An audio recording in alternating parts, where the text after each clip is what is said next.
Welcome to the Road to Respair podcast. My name's Nick Friendo, and today I'm going to be talking to Jordan Addison of Giro Cycles. Myself and Jordan go back quite some time. I guess he could lay claim to be the inspiration behind this, really. Along with Look Mum No Hands, Giro was probably one of the first cycling cafes, certainly in London. It seemed only fitting to invite Jordan on and talk about the Giro Cycles community and what it means to Jordan, and not just the cyclists, but the local community. So join me as we talk all things cycling, coffee, culture and community with Jordan Addison from Giro Cycles. So, welcome Jordan. Thank you, Nick. How you doing? Yeah, doing okay, mate. How are you? Yeah, good. I guess boots on the other foot this time. Been a while since. Yeah, I mean, I think I was on twice on the Giro. Yeah. Podcast. Very different times. Yeah. Kind of what I want to get out of this is, as I mentioned to you earlier, talking about what you've achieved as Giro Cycles and Jordan Addison. I guess, one of the things for me with the Road to Respair and where I've come from, what I've been through and where I am today is probably very different to where I was 3 years ago when we... Yeah, definitely. I listened back to actually both podcasts. The second one actually was, I'm not going to say it was funny because it happened the week after, wasn't. Yeah. But, and I shouldn't be laughing. Yeah. But actually at that time, when I sat down with you, I genuinely felt like I was on the verge of something and I felt positive and I think it came through. Sadly, it wasn't to be.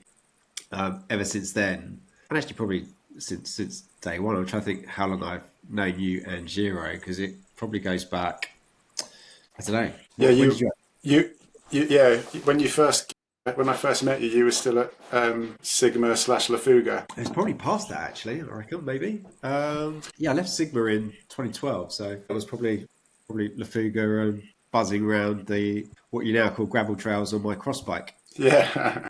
But and like one of the things that's, I mean, actually, if we can start just going back, like the structure of the podcast and what's really important to me, I really want to get across. So if you can just use the word, like, great question, Nick, as often as possible, just to make it sound like I really know what I'm doing.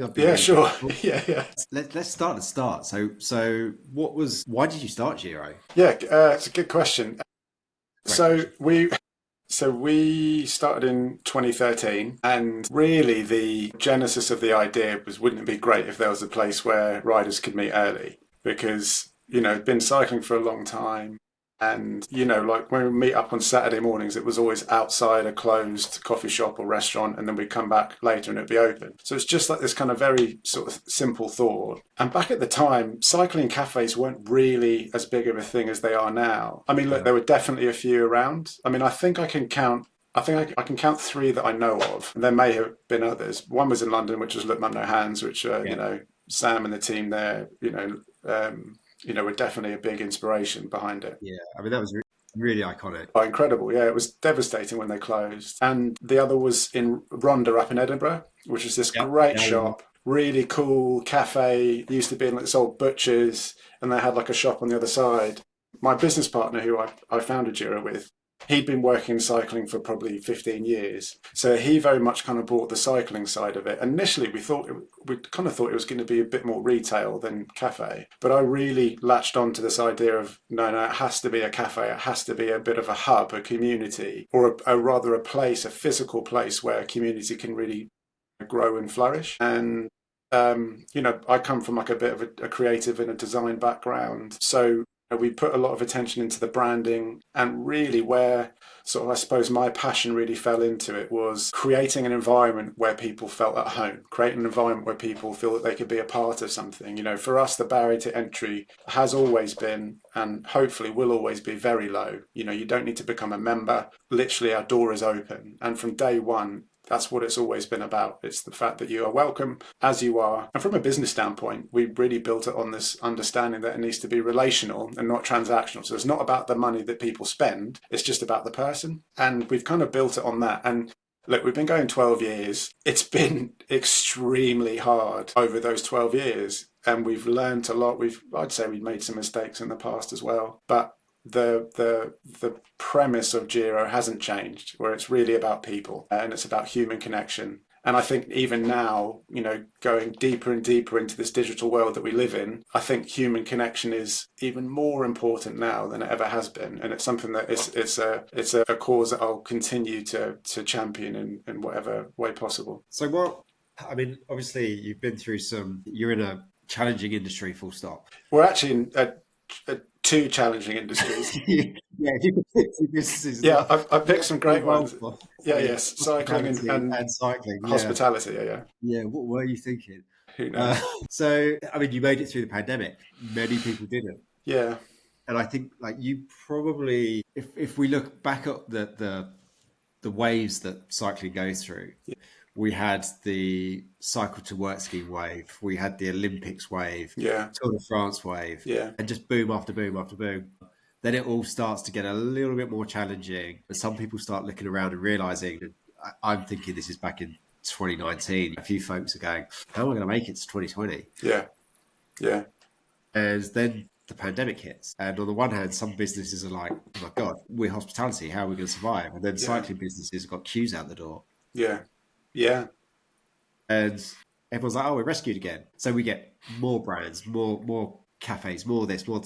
And it kind of feels like you've seen it all, done it all, and have survived, where many others haven't. And I mean, my own opinion on that is that has happened through the community, and you as the person you are, being so genuine and authentic, and not trying to do stuff for the sake of doing it. Yeah, I mean, obviously Giro as a cafe has always been there, and we've consistently done regular group rides, and we've just been a consistent, if you're coming on the weekend, there's definitely a lot of lycra, but if you're coming in the week, it's just a coffee shop. And we really are a bit of a staple for our local community of both people who live around Esher, but also the local businesses. So I think on that note, I think you were probably one of the first and the only ones to acknowledge that and really lean into it. Whereas everyone else, it was, we've got to have retail. There's got to be more bikes. We've got to have this. Yeah. That. And I think going in their early doors and seeing dog walkers or school run and things like that during the week, it's like, it's just common sense, isn't it? Yeah, I mean, it's not. It wasn't necessarily a conscious thought. I think we had to definitely, in the early days, had to spend a lot of time getting the word out that we weren't a bike shop. And I think before we opened, we probably leaned a little bit too heavily into the marketing around the sort of. But when I say marketing, we've never done any official marketing. It's more word of mouth. We probably leaned into the more of the cycling, kind of businesses that we knew, as opposed to the locals. So it definitely took a bit of time. Thankfully, like any good town or village, word of mouth is king, and if you can impress one person, that has a ripple-on effect. So 12 years, we are still here, I think, given just because of the fact that we are relatively consistent. I mean, look, from a business standpoint, we've had to have investment, we've restructured, we've done everything now we can to kind of keep the momentum going, but it certainly hasn't been easy. And it's a very common thing to kind of look at the outside view of the business and think it's this massive success, when actually any business on a high street has to work extremely hard to stay there. So I think that answers your question. Yeah, it does. Right. Thanks for coming on. Yeah. And you, as trying to figure out what's kept you going for the last years. I mean, that's a really good question. I mean, look, what got me into this was cycling. I've probably since my late teens or early 20s, cycling's been a really big part of my life. So 20 years on, it still is. And I feel very fortunate that we've been able to set up this business and we're able to kind of keep going. I think when you go through challenging times, you are presented with the opportunity to really work out what is keeping you there, and to really establish and to challenge the why behind it. And for me, the why is community, it's people.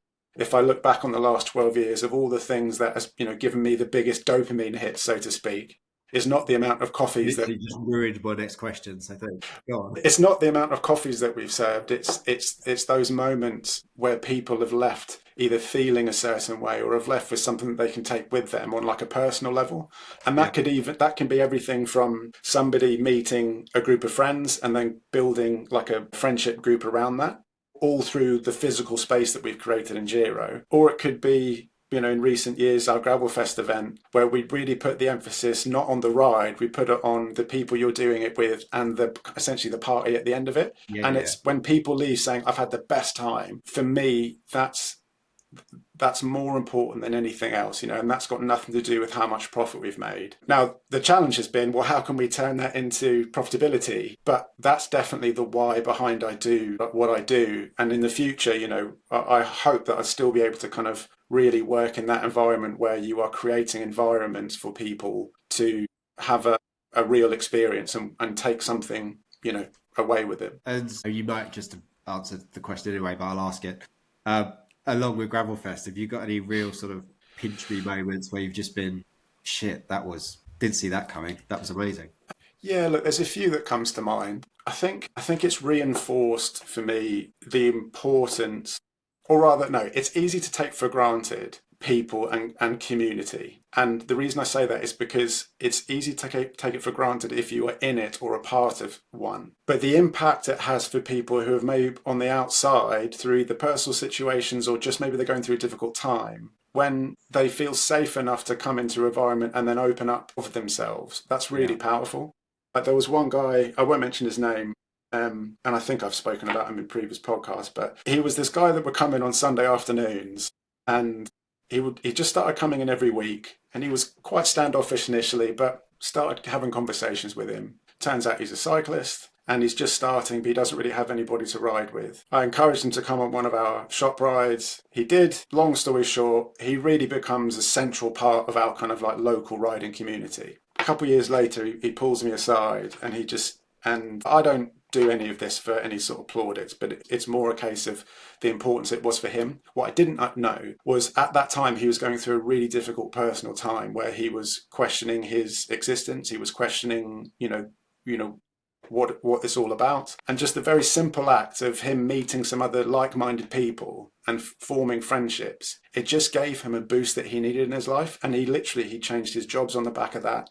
He built some really great friendships and relationships through just the wonderful cycling community we have around, Surrey and London. And he's in a much better place because of it. And those are moments where you go, the simple act of us having an open door and essentially serving coffee actually had a transformational impact in his life. And it's not because we were trying to transform his life. It was just it's not even simple, just the power of human connection and the power of community.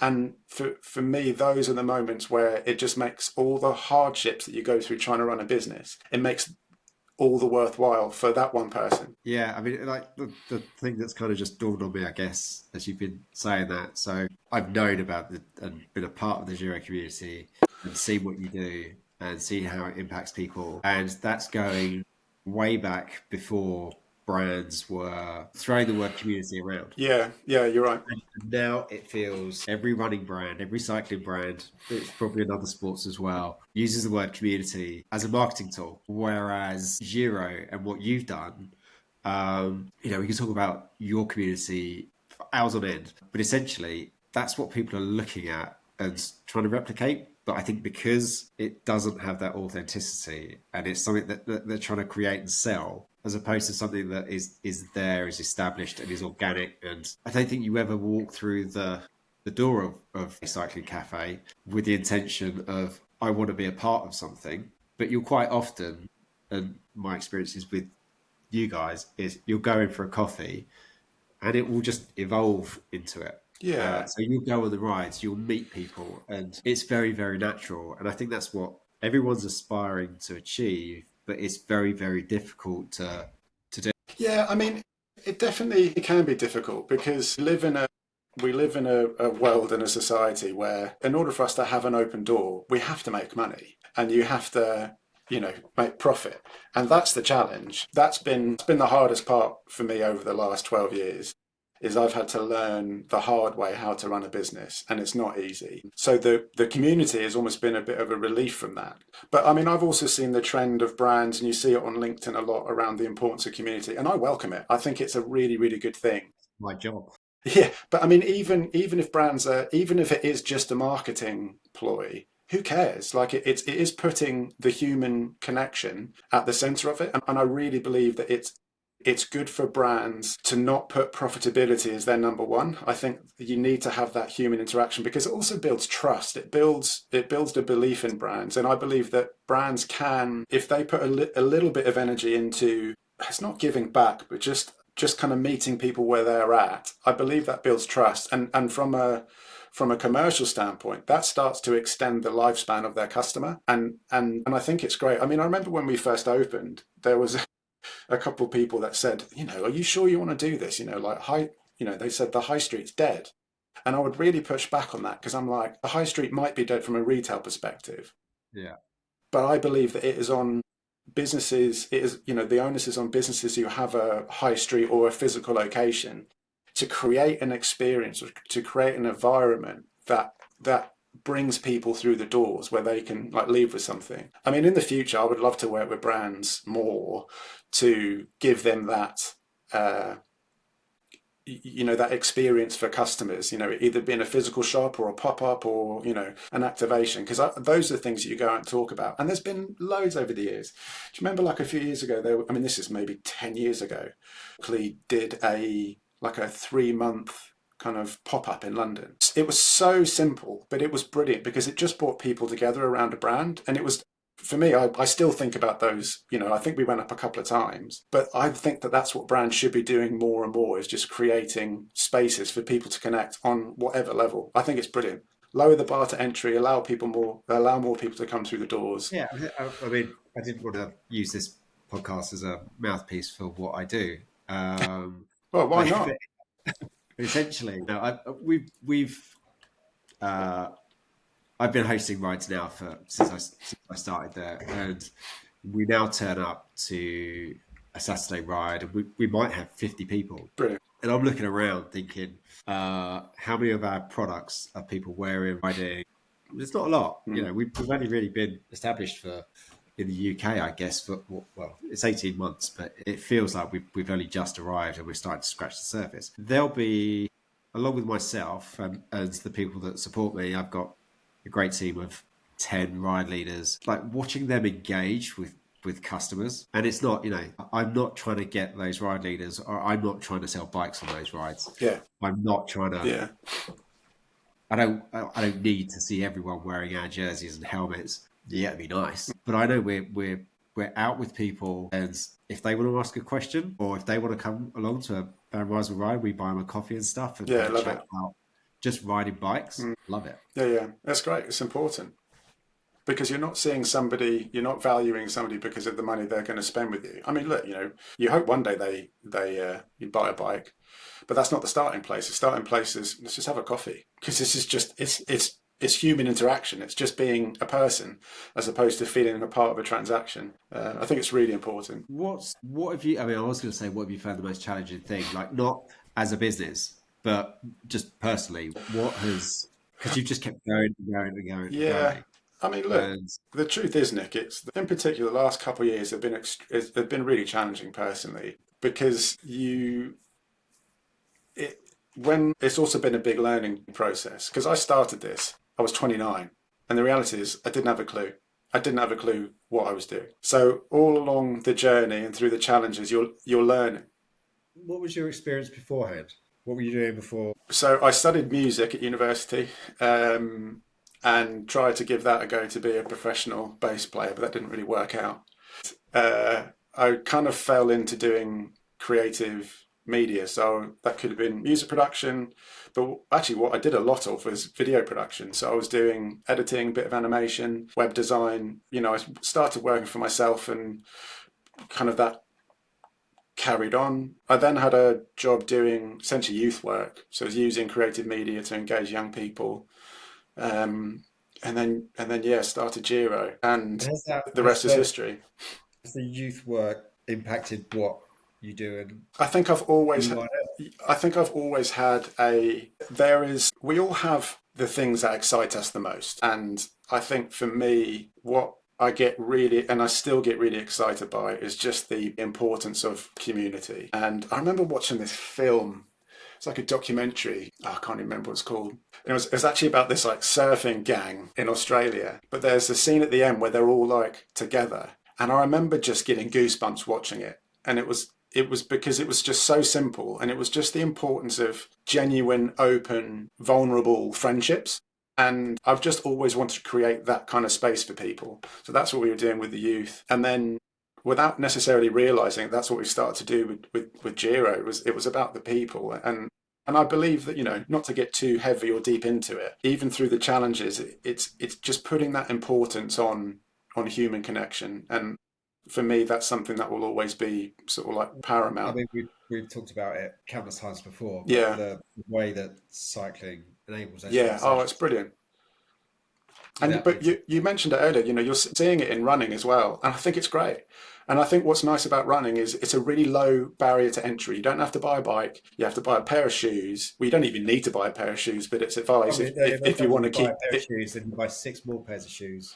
Yeah, but that's the commercial side of it. It's just when you see massive groups of people meeting up for run clubs, it's because it's about that human connection. I think it's Yeah, brilliant. I think Parkrun, what they're doing, and then the knock-on effect of that, I think it's a really great thing. But yeah, going back to your question, like the challenges, it's you speak to anybody who runs a business now, it's not easy. It's yeah, the costs of everything go up, and it feels like the goalposts just keep getting moved. And when the business is struggling, because it's my business, it's very easy to correlate that to your personal self. So if the business is going well, you feel great. But if the business is going difficult, or you're struggling to pay invoices, or it's payday or whatever, it really weighs heavy. And I've definitely struggled to make that sort of separation between okay, Giro as a brand and me, if that makes sense. From a yeah, personal level, I'm putting some things in place to try and soften that. I think it will always be the case, but I think a healthy kind of step back is important, because ultimately it is just a business. It's not me, but because yeah, it's has been an extension of me for so long, I think those lines get a bit blurred. So yeah. I think that's been the challenge. I'd be interested to see or hear from people. So I think for a good 10 years, like you couldn't think of Giro without you. Yeah, yeah, But you have taken a healthy step back a little bit. And I yeah, wonder if this like post-pandemic cyclists that have come along yeah. still view Giro the same way that maybe people did previously. I think, yeah. There's definitely since the pandemic been a new wave of cyclists. You're seeing a lot of younger professionals in their 20s and 30s come to the sport and get really into it. You're seeing Yeah. a really nice balance of men and women, which is really great, because Yeah. Yeah. it's previously just been a sausage fest, and so that's a nice healthy change to the industry. And I think for those people who are maybe based in London, I think that they see Gira as just a really good destination. Yeah. And we serve good coffee. It's in a good location, and I don't think it's got the same brand power that maybe it once did. And Yeah. I'm okay with that, because things change, they have to evolve. And yeah, I've had to kind of take a bit of a step back, because also 12 years working behind a bar, it just takes its toll after a while. And I've kind of been in and out of it. I'm not in there all the time, but there are seasons where I have to get really involved. And it was exciting when I was 29. It's not as exciting now that I'm 41. God, I hate the fact I'm so much older than you. Well, I had a chat today with somebody who was bloody 25, and I was like, 25? Oh my goodness. Anyway, Oh, I don't, I was in Regents this morning, and it was busier than some of the summer days. It really was absolute. It was insane, love but it. like in quite a good way. Yeah, yeah, Myself, Tim, and Matt, who you both know, like we're just a bunch of grumpy dads, yeah, and all of a sudden there must have been like 20 or 30 young, cool, good-looking, athletic, on the right bikes, wearing the right kit. I yeah, was like, yeah, I fucking hate cycling. yeah, yeah, yeah. They're not allowed to look that Yeah, good look, and look like have fun. absolute pro. Yeah, yeah. Just go and play golf or something. Yeah. Like, Well, that could, it is really, really cool to start seeing it, and I think it's. I can you. Well, I was going to say you'd credit the pandemic for it, but you wouldn't credit the pandemic for anything. All these youngsters, whether they're running or riding or whatever they're doing, it's cool. We didn't have that when I was No, young. it's nice. I mean, even just our local gym here, it's nice to see it just is, I think the kind of the healthier lifestyle is a really important part of people's lives growing up. And, I think the Friday night, let's go get smashed isn't as strong as it was when I was, Oh, yeah, 20 years old. I mean, I could be wrong here, but I like as uh, back in the youth, like Friday, Saturday nights would just go get mindless, Yeah. and uh, I can't think of an appropriate way to say anything, so I'm not going to. Whereas now it seems to be go for a ride, go to run club, go to this, go to that, and that's where you meet people. Yeah. Like, yeah, kudos for being healthy and And also, I mean, the studies are out there, and they're more and more publicized, the importance of, having exercise in your as like a daily part of your life, the dopamine hits you get off the back of that. It's really important. And then as we've been discussing, the people you can meet, and they could be friends, they could be, relationships, it could be business partners you might meet. It's all those connections that are, it's yeah. like it's and it's nice because it's in real world. It's not digital. It's not, in these kind of online forums. It's face to face, which I think is really important. A few times I find, I'll take a break from social media, and uh, it used to be so I could get some headspace, or I wasn't feeling particularly healthy, or Yeah. whatever it was. Whereas now it's just if I want some time off work, I Mm. have to delete social media because that's work as Yeah. well. Yeah. But I find that when it is off, I connect with people when I'm out and about. Yeah. I'll see someone riding and I'll want to talk to them. I'll want to Yeah. Yeah. engage Yeah. because I haven't seen everything they've done and Yeah. where they've been for the last God knows how many weeks. Yeah. And I think just rolling up at 7 o'clock in the park and having a chat with people and Yeah. seeing it so busy is really, really cool. And that's the one. It's the nice, consistent thing that hasn't changed in cycling. Like it's just about people riding their bikes together. It's the same as it's been for a century or so. It's even though there's more brands and there's more potentially more rules. And look, we see some of these newer clubs that maybe it's not my cup of tea, but at least it's giving a community to people and giving a bit of a reason to get out of bed and go and meet people outside, which I think's it's not a problem. So just before I'm going to start to wrap up fairly soon. Yeah. I guess before I do, sum up Giro in just a very, very short, concise. I was going to say 3 words, but don't. Like, what does Giro mean to you and to those around you? I think what does it mean to me? Did you ever remember that program Cheers? Yeah, you're Woody, right? Yeah, yeah. It's Tim obviously Danson. I'm putting Brilliant. my age out here, but it's the same as when we first started. It's creating a place where people's names. And Yeah. no, I'm serious. It's like and it's nice because I'm not working in the cafe at the minute. I've kind of taken a step back. But it's nice to see that the people work there are still, when people walk in, they say, oh, hello, Alex, or, hello, Yeah. Suze. And it's creating, for me, Giro is a place where, actually, I had a moment on our 10-year anniversary, and a friend of mine came up to me and he goes, this is great, mate. Congrats on 10 years. He's like, there's lots of businesses that have made it to 10 years, but there's actually very few businesses that have stayed in the same physical space because businesses will either grow and expand or maybe, they bring on more people, so they have to change offices or whatever. But we've had that physical space for 12 years. And that physical space has meant something, it's meant something to people at wherever they are in their journey. So there's some people who used to come in 10 years ago and they don't come in now because maybe they've moved away or whatever. But as long as Giro has meant something to a customer that walks in, I think then we've done our job.